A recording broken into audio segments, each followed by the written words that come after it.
अस्सलाम वालेकुम, मैं हूं ज़िया और वेलकम करता हूं आपको यूट्यूब चैनल पे। दोस्तों, आपने डिफरेंट तरह के कंपोस्ट का नाम सुना होगा, जैसे कि मैन्योर के भी 2-3 तरह के कंपोस्ट होते हैं। वर्मी कंपोस्ट होता है, इसके अलावा मशरूम कंपोस्ट। तो उनमें से एक टाइप जो है प्रेस मड कंपोस्ट भी होती है। तो आज की वीडियो हमारी प्रेस मड कंपोस्ट के ऊपर है। तो आज मैं आपको कंप्लीट डिटेल दूंगा प्रेस मड कंपोस्ट के ऊपर। दोस्तों, वो बेसिकली प्रेस मड एक ऐसा प्रोडक्ट होता है जो कि शुगर केन की क्रशिंग के बाद जब शुगर केन का जूस निकल जाता है तो उसके बाद जो उसका बाई प्रोडक्ट बचता है उसको कहते हैं प्रेस मड कंपोस्ट। आप इसको just sugar cane by product भी कह सकते हैं।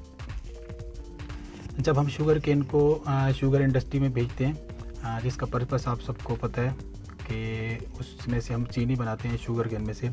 तो जब जूस एक्सट्रैक्ट हो जाता है शुगर केन में से, तो उसमें जो मटेरियल बचता है उसको कहते हैं प्रेस मड।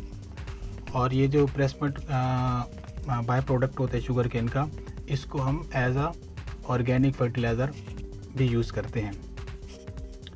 वैसे तो काफ़ी सारे लोग नहीं जानते, मतलब मोस्टली लोगों के माइंड में यही सेटअप बना हुआ है कि शुगर जब क्रशिंग के लिए जाता है तो उसके बाद जैसे जूस अलग होते हैं, चीनी बन जाती है, तो बाकी जो है वो कचरा बच जाता है। लेकिन ऐसा बिल्कुल भी नहीं है। उसमें से जो बाय प्रोडक्ट निकलता है ये बहुत ही काम की चीज़ है और इसको एज आ ऑर्गेनिक फर्टिलाइज़र बहुत ज़्यादा यूज़ किया जाता है। और जिस कंट्रीज़ में शुगर केन की प्लांटेशन बहुत ज़्यादा होती है, तो उन कंट्रीज़ में तो ये आप समझ जाएं कि एक आपको बहुत ही लो कॉस्ट में फर्टिलाइज़र मिल जाता है।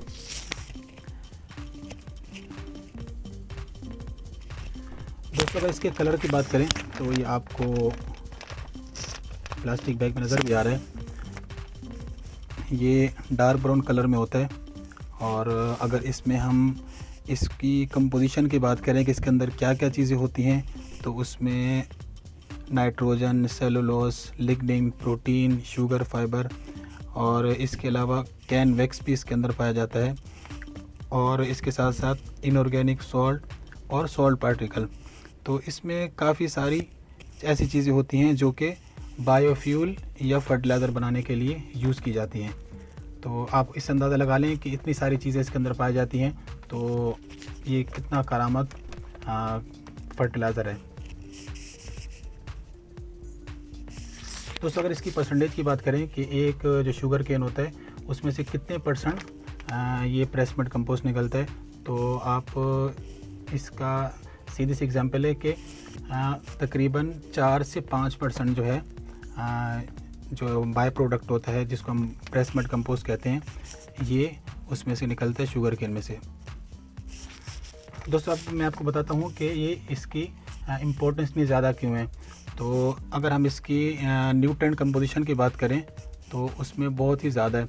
अगर आप 100 ग्राम का अमाउंट लें तो उसके अंदर जो साइंटिफिकली इसमें से न्यूट्रिएंट कंपोजिशन मालूम की गई है, उसमें जो न्यूट्रिएंट्स हैं उसमें आप देख लें कि इसमें कैल्शियम भी पाया जाता है, फॉस्फोरस, पोटाशियम, नाइट्रोजन, इसके अलावा मैग्नीशियम, सल्फ़र, सेलुलोज और हेमी सेलुलोज, लिग्निन और प्रोटीन और वैक्स भी इसके अंदर मौजूद होते हैं।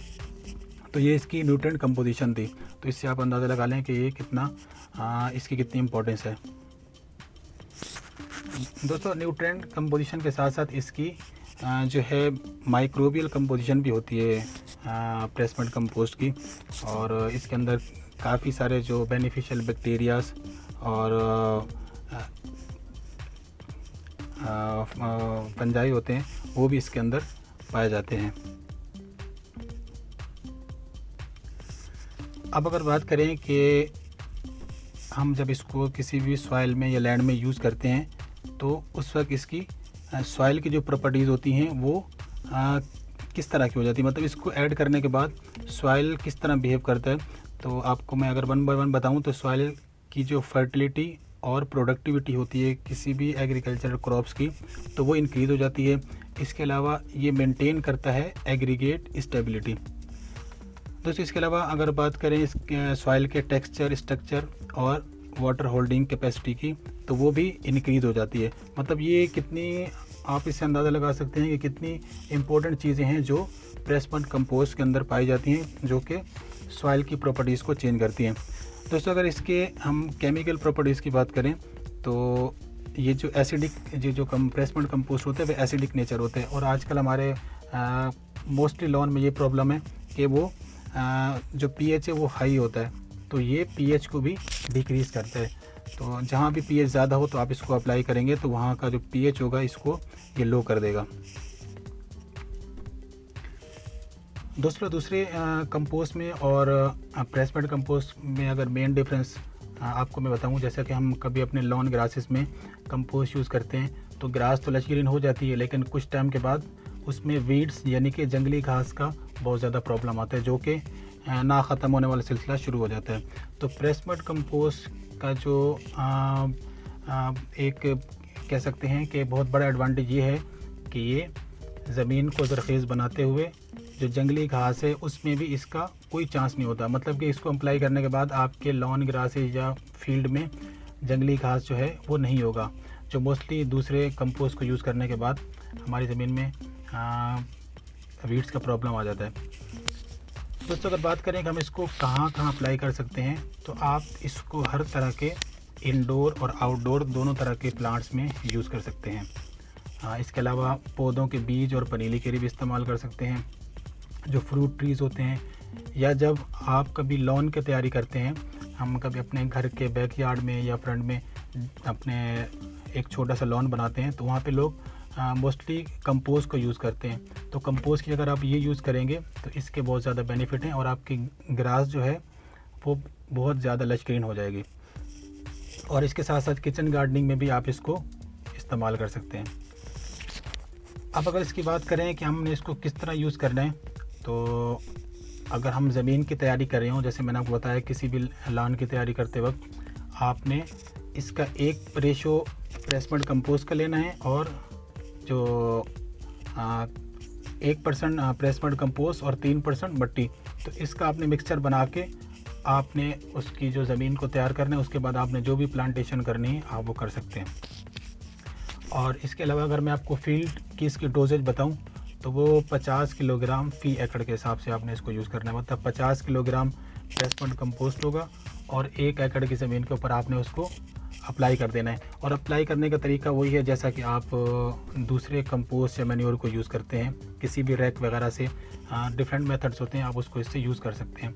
तो आपने याद रखना है इसकी डोजेज को कि लॉन ग्रासेस में आपने लॉन तैयार करना है, मतलब आपने ज़मीन प्रिपरेशन करनी है, तो उसमें आपने इसका 1% लेना है और मट्टी 3%। तो ये जो इस तरह करके आपने यूज़ करना है, मतलब 1 हिस्सा इसका और 3 हिस्सा मट्टी की, तो आपने इसकी ज़मीन की प्रिपरेशन करनी है। लेकिन अगर आपने इसको फील्ड में अप्लाई करना है तो इसके 50 किलोग्राम आपने प्रेसमड कंपोस्ट के लेने हैं और आपने इसको 1 एकड़ पे अप्लाई कर देना है। दोस्तों ये जितनी भी हमारी शुगर केन की इंडस्ट्रीज़ होती हैं वहाँ पे ये तैयार होता है। जैसे आपको नज़र आ रहा है ये ऊपर लेवल J-Star एक शुगर इंडस्ट्री है, तो उसमें जो है मोस्टली उसका जो पर्पस है वो शुगर होता है, जूस निकाल के उसके बाद ये चीनी बनाते हैं, लेकिन उसके साथ ये प्रेसमड कंपोस्ट की भी जो है ये भी तैयार करते हैं। तो आप डिफरेंट ब्रांड्स होते हैं और जितनी भी शुगर इंडस्ट्रीज़ हैं आप वहाँ से तो मतलब लो कॉस्ट में परचेज़ कर सकते हैं। इसके अलावा जो हमारी केमिकल की शॉप है वहाँ पर भी ये आपको मिल जाएगा। दोस्तों इसके अलावा प्रेसमड कंपोस्ट से रिलेटेड आपके माइंड में कोई भी क्वेश्चन हो तो आप वो पूछ सकते हैं, आपको कमेंट बॉक्स में इसका आंसर मिल जाएगा। नेक्स्ट वीडियो में मिलते हैं, तब तक के लिए अल्लाह हाफिज़।